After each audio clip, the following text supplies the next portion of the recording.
राम और लक्ष्मण परशुराम संवाद। तब श्री रघुनाथ जी के इशारे से लक्ष्मण को रोक दिया और श्री रामचंद्र जी जल के समान शांत करने वाले वचन बोले।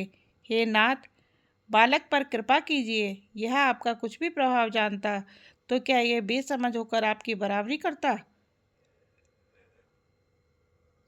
बालक यदि कुछ चंपलता भी करते हैं तो गुरु, पिता और माता मन में आनंद से भर जाते हैं। अतः इसे छोटा बच्चा और सेवक जानकर कृपा कीजिए। श्री रामचंद्र जी के वचन सुनकर वे कुछ ठंडे पड़े। इतने में पर लक्ष्मण जी कुछ कहकर फिर मुस्कुरा दिए। उनको हंसते हुए देखकर परशुराम जी के नख से सिका तक सारे शरीर में क्रोध छा गया। उन्होंने कहा, हे राम, तेरा भाई बड़ा पापी है। यह शरीर से गोरा पर हृदय का बड़ा काला है। यह विषमुख है, दूध मुहा नहीं। लक्ष्मण जी ने हंसकर कहा, हे मुनि, मैं आपका दास हूँ। अब क्रोध त्याग कर दया कीजिए। टूटा हुआ धनुष क्रोध करने से जुड़ नहीं जाएगा। खड़े खड़े पैर दुखने लगे होंगे। बैठ जाइए। यदि धनुष अत्यंत ही प्रिय हो तो कोई उपाय किया जाए और किसी बड़े और गुणी कारीगर को बुलवा कर जुड़वा दिया जाए। लक्ष्मण जी के बोलने से जनक जी डर जाते हैं और कहते हैं, बस चुप रहिए, अनुचित बोलना अच्छा नहीं।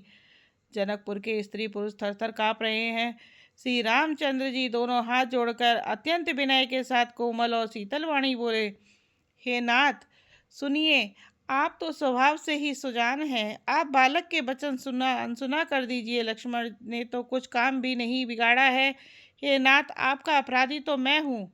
मुनि ने कहा, हे राम, क्रोध कैसे जाए? अब भी तेरा छोटा भाई टेढ़ा ही ताक रहा है। इसकी गर्दन पर मैंने कुठार न चलाया तो क्रोध करके किया ही क्या? तब परशुराम जी हृदय में अत्यंत क्रोध भरकर श्री राम जी से बोले, अरे सठ, तू शिव जी का धनुष तोड़कर उल्टा हम ही को ज्ञान सिखाता है। श्री रामचंद्र जी ने कहा, हे मुनीश्वर, क्रोध छोड़िए। आपके हाथ में कुठार है और मेरा यह सिर आगे है। जिस प्रकार आपका क्रोध जाए, हे स्वामी, वही कीजिए। मुझे अपना अनुचर दास जानिए। परशुराम जी की बुद्धि के पर्दे खुल गए। परशुराम जी ने कहा, हे राम, हे लक्ष्मीपति, अब आप ये एक लक्ष्मीपति विष्णु का धनुष लीजिए और इसे खींचिए, जिससे मेरा संदेश मिट जाए। परशुराम जी धनुष देने लगे, तब वह आप ही चला गया। तब परशुराम जी के मन में बड़ा आश्चर्य हुआ।